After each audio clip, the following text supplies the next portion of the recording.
Welcome back to Trials and Tribulations. Today we're going to talk about something that is evolving within the practice of law, and that is the idea that a non-lawyer or investor can invest in and own a portion of a law firm, which in most states or in all states has been considered unethical and impermissible, but recently in Arizona has been permitted, and other states are deciding whether or not they should allow this.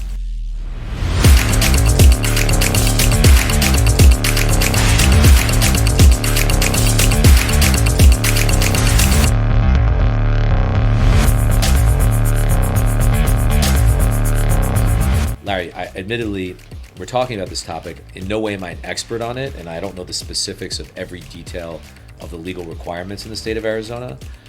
But for me, as somebody who practiced law, it just seems to be inherently conflicting to allow for some outside investor who has their eye on profit and on cash flow and on things that have nothing to do with client representation to be able to take a financial position in a law firm. What do you think? I agree. And I think it's just, I can see in very, very particular areas of practice how it could be beneficial, in particular mass torts, where I think that it's taken off and there's a lot of focus on that.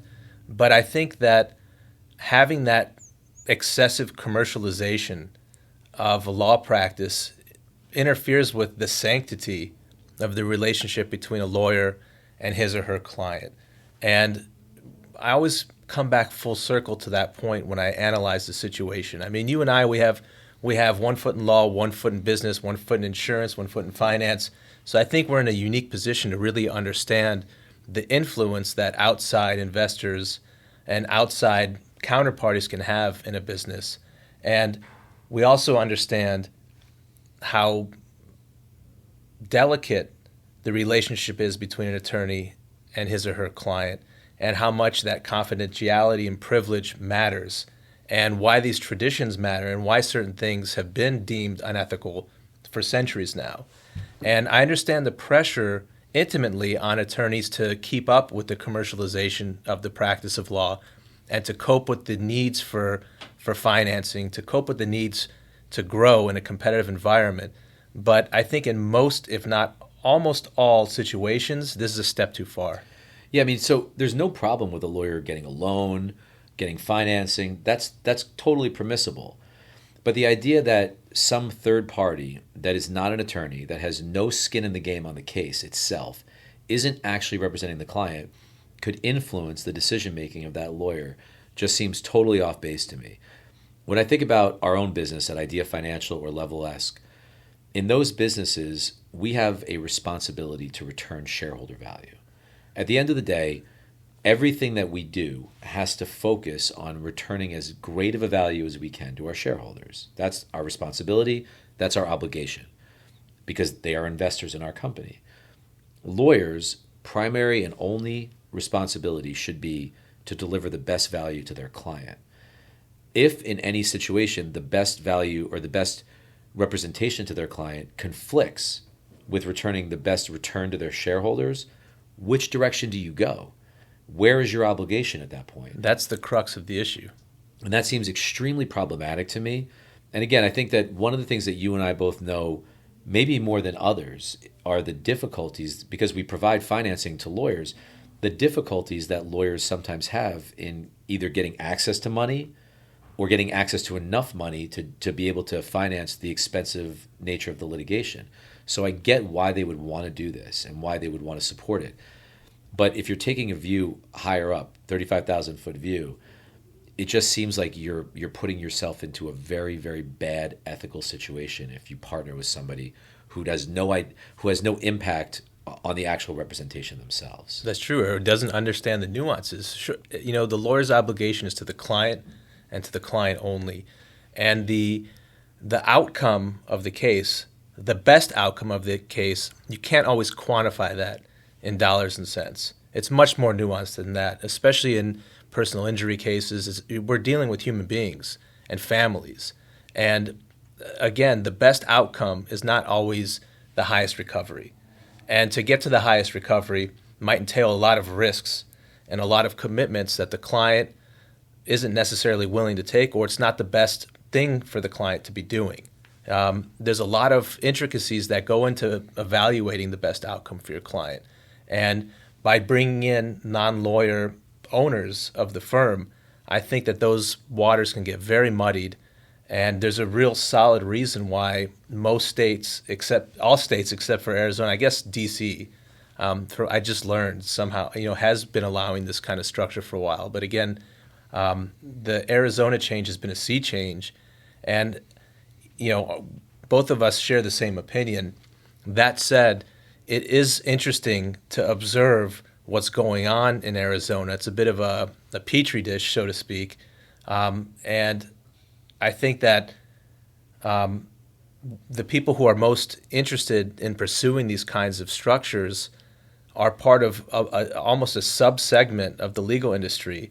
And that's a whole other topic for us to discuss. You talk about mass tort? Yeah, which I think is fascinating. And the truth of the matter is, for mass tort litigation, I can see why this structure would work. And I understand the reasons why. Like when you're dealing with mass tort, you're dealing with the representation of hundreds or thousands or tens of thousands of clients. In a consolidated way. Right, and everybody's outcome is dependent upon bellwether cases, and it can be extraordinarily expensive. And I understand the idea in investing in some of those types of outcomes. The problem is that there's no way that I can see to limit it to just mass tort. And when you start allowing it, it's that whole, for lack of better term, slippery slope argument. Yeah. Because then you have the run-of-the-mill medical malpractice case or wrongful death case where an investor has provided some money. So I guess the expectation could be that they have some influence on the outcome. Mm-hmm. But if the client wants a certain outcome, that's the only thing that should matter. That it's their decision, it's their case. So when you start bringing in a third party that is sort of an unknown or a faceless person in the room to the client, and they have an influence, you're going to create a conflict that's going to be very difficult to deal with. I agree. Let's take a step back though and talk about the economics involved here and what would motivate a lawyer or a law firm to want this kind of arrangement over a more traditional borrowing sort of relationship. And there's a lot to dissect there. But what I think is interesting is, and I don't know this, I'm just putting myself in the shoes of other law firm owners, an issue that you and I have discussed a lot that faces attorneys is that it's very difficult as a law firm owner to build enterprise value in the law firm. It's nearly impossible. I mean, in my experience, I can look back to several firms that I've worked for or just have known in our area, and some of the founding partners have been able to create enterprise value and eventually sell their firm, whether it's to some of the junior partners or to sell the practice to a larger law firm. But it's pretty rare, and it's a very difficult thing to do. And I think that there's a lot of lawyers, and maybe they're misguided or don't fully see all the angles, but who are hoping that this might be a way for them to create enterprise value in their practices. And when I think about it from that lens, I think about it from the lens of medical doctors who, typically, let's start from the 60s, 70s, going into the 80s, were operating in private practices. And little by little, a lot of those private practices were consolidated and bought up by larger companies. And you have doctors who were technicians, practitioners, all of a sudden went from controlling their practice to being employees. And I see that as a good analogy when you look at this type of situation of something that could go wrong. If several partners decide to bring in equity partners in the hopes that they can somehow create enterprise value in their firms, it could create a transformation that they might not necessarily like, and that's something that could potentially have a very negative impact on the entire legal industry. Oh yeah, I think it could hurt, people who are true victims that need a good lawyer to represent them. This structure could have a very detrimental impact on that because it ruins the independence of the lawyer. That's the best word, is the independence. Right. Something's got to give, and if the entire legal industry trends in that direction, lawyers will lose independence. Yeah, because And there's going to be consequences to that. They're going to be beholden to big money and investors and private equity, and not to knock private equity, it's got its place, but it does not have its place in the legal industry. I think medical doctors and what happened in the medical industry is a fairly good analogy to study to see what could happen in the legal industry if this were to become more widespread. Like you said, Arizona has taken this step to allow for all of us to sort of sit back and watch. Right. I do know that Florida has rejected it. Recently. Recently. I guess there was some, I don't know exactly the procedural way in which it came to the Florida Supreme Court, but they have since rejected it. They said, no, you cannot have a non-lawyer as an owner in a legal practice. And I'm really glad that they did that. And I've read, we have friends and colleagues that were very much on the side of allowing this. And, financially, I guess it would make sense for those law firms. But if you're thinking about it purely from the independence of the legal industry, once you bring in non-lawyers that can be decision makers for lawyers, you destroy the ability of the lawyer and the client to have that sacred relationship that is so unique and so special and doesn't really exist in any other industry. Attorney-client privilege, I wonder how the private equity investor can learn information about what's going on in these cases without the lawyer violating attorney-client privilege. Because it doesn't matter if that investor is an owner in the law firm. They are not a licensed lawyer, and that lawyer ethically cannot share information with that investor that is attorney-client information.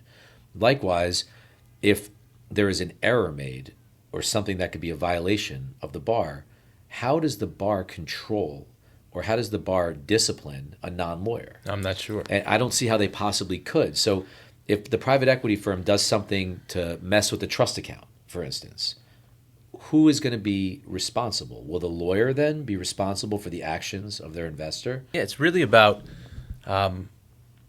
providing the appropriate financing vehicle for a law firm. And I think there's different types of law firms out there. They all require financing, whether they recognize it or not. And for the lawyers themselves to really educate themselves about finance, about the appropriate financing vehicle without giving up too much. And I just see from going around, from talking to attorneys and from being at all these different events and conferences that a lack of education in finance can be a dangerous thing because a lot of attorneys can be lured into certain financial products that seem favorable, but they end up giving up way too much. And whether they're giving up independence, whether they're giving up upside, there's a lot of different things that I've seen that shock me, frankly. Well, that's the whole idea. So like if you're taking it from one step to the next, obviously like we both agree that there shouldn't be non-lawyers investing in law firms. But there's also these non-recourse advances, which, for those that don't understand what that is, it's lawyers are getting money to finance their cases or their operations, most likely their cases. And if they're not successful, they don't have to pay them back. So that's the whole idea of non-recourse. And they're extraordinarily expensive. I mean, the returns that are expected by the folks that are providing these non-recourse advances are very high, and understandably so, because if the outcome is not positive, they don't get anything back. So they're taking risk themselves. I was very happy to see that there are courts throughout the country that are now requiring disclosure of this. And as a plaintiff's lawyer, it's maybe surprising for me to say that because, of course, I very much want to protect the plaintiff's bar because that's where I come from. At the same time, that protection of the plaintiff's bar is not unfettered. I do think that there needs to be regulation. And when you allow a non-recourse advance to come into a law firm, it isn't that different than an equity infusion from a non-lawyer, because then the outcome is ultimately controlled by the return that company is expecting to get on that non-recourse advance. And if it's very high, it makes the case more difficult to settle, and it impacts the end result for the client. Yeah, I think that's why there has been this movement towards some sort of regulation of that particular product and these mandatory disclosures, because it all comes down to independence of judgment, and it comes down to making sure that the attorney-client privilege is maintained. It's a sacred privilege. It's a sacred relationship. And when you start to bring in third parties that are not subject to that privilege or that relationship, it really can have a damaging effect. But just thinking about our colleagues, lawyers who are searching for financing, who want to grow, who want to come up with more efficient ways to finance their businesses, it really comes down to education.